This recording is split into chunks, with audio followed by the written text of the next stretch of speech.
Absurd, yang biasa orang-orang bilang itu artinya tidak masuk akal. Bisa dibilang channelku ini, channel Bocah Poni, berisi video pengalaman yang tak masuk akal yang selalu aku berikan. Ya dari dulu sampai sekarang videonya nggak jelas semua sih ya. Tapi pengalaman absurd itu emang benar-benar terjadi di kehidupan nyataku ini. Jadi kebetulan aku sempat pernah melupakan pengalaman yang paling absurd ini. Dan entah kenapa pengalaman ini tuh baru inget sekarang tuh, ya setelah 5 tahun kejadian itu gitu, yaitu sekarang. Ya, tepatnya pengalaman ini terjadi saat aku masih ada di SMP. Saat itu kebetulan aku kelas 8 SMP. Dan aku ini bisa dibilang anak yang lumayan agak sedikit nakal. Karena kebetulan lingkungan SMP ku ini yang kurang baik di kelas 8 ini. Kalau di sekolah biasanya aku agak nakal. Tapi kalau misalkan di rumah, karena ada orang tuaku, aku ini menjadi anak yang baik. Karena aku takut orang tuaku memarahiku. Yes, emangnya kamu senakal apa sih di sekolah?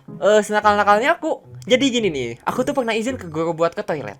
Lah, terus, tapi aku perginya ke kantin. Oh. Itu mah kayaknya 90% siswa aja yang ngelakuin itu. Bisa dibilang itu bukan hal nakal lagi, itu udah wajar banget ya. Terus selain itu kenakalan kamu apalagi nih? Udah itu aja. Ya elah, itu mah kagak ada nakal-nakalnya atuh Yas. Kebetulan aku saat ini dititipkan di rumah nenek. Karena kebetulan kedua orang tuaku ada suatu pekerjaan yang dimana mereka berdua harus keluar kota. Jadi aku beserta adik-adikku dititipkan oleh kedua orang tuaku di rumah nenek. Nah, kenakalanku di sekolah bisa dibilang menular di kehidupan bermasyarakat ini, yaitu di kehidupan di rumah nenek karena mentang-mentang gak ada orang tua. Contohnya, jadi aku pernah izin buat pergi ke sekolah di hari Sabtu. Aku bilang izinnya tuh aku mau ekstrakurikuler, mau ekskul. Nah, tapi aslinya aku tuh pergi melenceng. Ya, aku pergi ke warnet buat main game. Hihi. Aku terus mengulang hal itu dan sampai akhirnya hal itu diketahui oleh orang di kediaman rumah nenekku, yaitu pamanku. Dan kejadian itu akhirnya dilaporkan. Aku pun akhirnya dimarahi.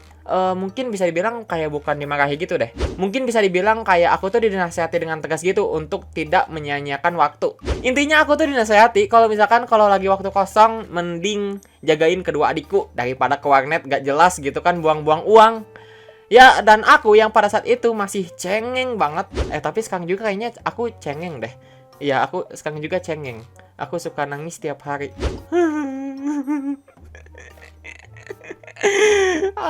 Ya, dan aku yang cengeng itu walaupun dinasehati seperti itu, aku tuh kayak langsung kapok dan menangis sejadi-jadinya.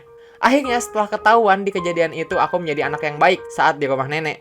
Aku di hari Sabtu dan di hari Minggu tidak pergi ke warnet lagi. Aku lebih membantu nenek dan lebih menjaga kedua adikku. Nah, aku bantu apa sih di rumah nenek? Kebetulan di rumah nenekku ini ada warung. Jadi aku tuh bisa menjaga kedua adikku dan aku menjaga warung nenekku pada saat hari Sabtu dan Minggu. Jadi waktu kosongku ini biasa dipakai untuk jaga warung, untuk melayani pembeli kalau misalkan ada yang beli ke warung nenekku ini. Beli! Beli! Woi, beli woi! Ya, mau beli apa dek? Kak, aku mau beli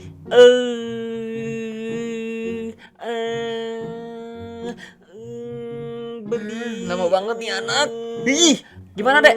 Udah kepikiran belum? Aduh, aku lupa bang. Bentar bang. Aku mau beli.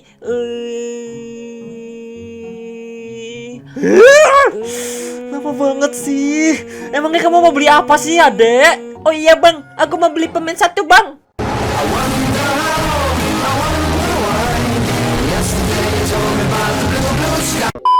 Ya, sebenarnya menunggu warung tuh agak kesel juga sih. Karena kalau nggak ada pembeli, aku tuh hanya bisa duduk, terdiam, sambil melamun.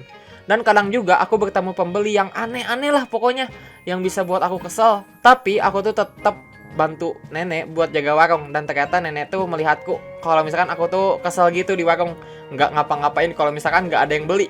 Dan ternyata nenekku tuh memberikanku sebuah hadiah yang dimana hadiah ini tuh tidak terduga banget. Akhirnya nenekku itu memasangkan TV di warung tersebut supaya kalau misalkan nggak ada pembeli yang datang ke warung itu, aku bisa sambil menonton TV supaya nggak terlalu kesel. Oh, itu seneng banget, oh my god. Yeay! Akhirnya rasa kesepianku ini sudah hilang. Aku tuh selalu menonton TV apabila tidak ada pembeli yang datang ke warung nenekku.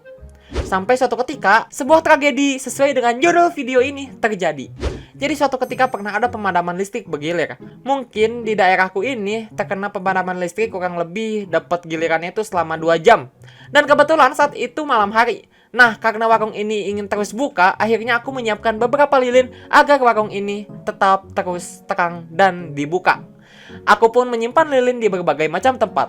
Aku kebetulan menyimpan 2 lilin, yaitu yang pertama aku simpan di atas etalase kaca, dan yang satu lagi aku menyimpan lilin di atas TV, supaya terangnya itu bisa merata di warung tersebut pada saat mati lampu bergilir ini. Setelah memasang lilin, aku pun kembali menjaga warung sambil kondisinya itu ya lumayan gelap, karena yang menerangi itu cuma cahaya dari lilin aja. Banyak dari pembeli yang datang ke warung untuk membeli lilin, karena ya mereka mungkin tidak punya persediaan lilin di rumahnya, jadinya harus beli ke berbagai warung. Sampai-sampai lilin di warung yang aku jaga ini udah habis. Kebetulan lilin yang aku pasang juga udah setengahnya gitu, karena lama-kelamaan kan lilin jadi mencair gitu kan. Karena kondisinya sudah malam, aku juga ya sadar diri lah, aku jadi ngantuk gitu di rumah nenek sambil jaga warung. Lama-lama aku pun jaga warung sambil menutup mata karena ya ngantuk gitu. Namun seketika mendadak aku melihat ada cahaya yang sangat besar yang menerangi warung ini. Aku kira lampu dari pemadaman yang bergilir ini tuh udah nyala. Tapi saat aku membuka mataku, ternyata ya, TV yang di warung itu kebakaran karena lilin yang aku taruh di atas TV. Wow.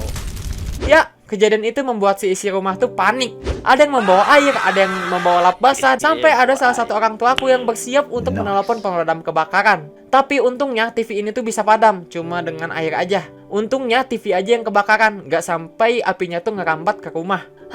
Syukurlah. Tapi sejak insiden itu, aku tuh malu untuk tinggal di rumah nenek lagi.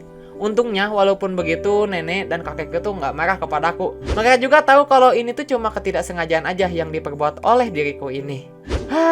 Mantap. Terima kasih teman-teman yang telah menonton video ini sampai akhir. Dan aku mau nanya nih ke teman-teman, teman-teman punya pengalaman absurd gak sih?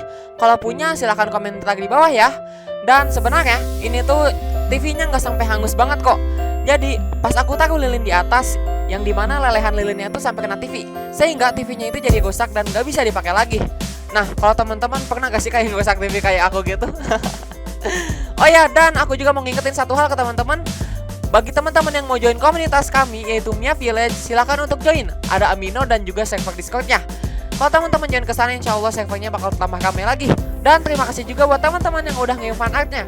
Ini keren-keren banget. Bagi teman-teman yang mau ngirim fan art, bisa ke Amino, bisa ke Discord, dan juga bisa tag aku di Instagram. Terima kasih, dan mohon maaf apabila ya ada kesalahan kata. Akhirul kalam, billahi taufiq wal hidayah. Wassalamualaikum warahmatullahi wabarakatuh. Dadah.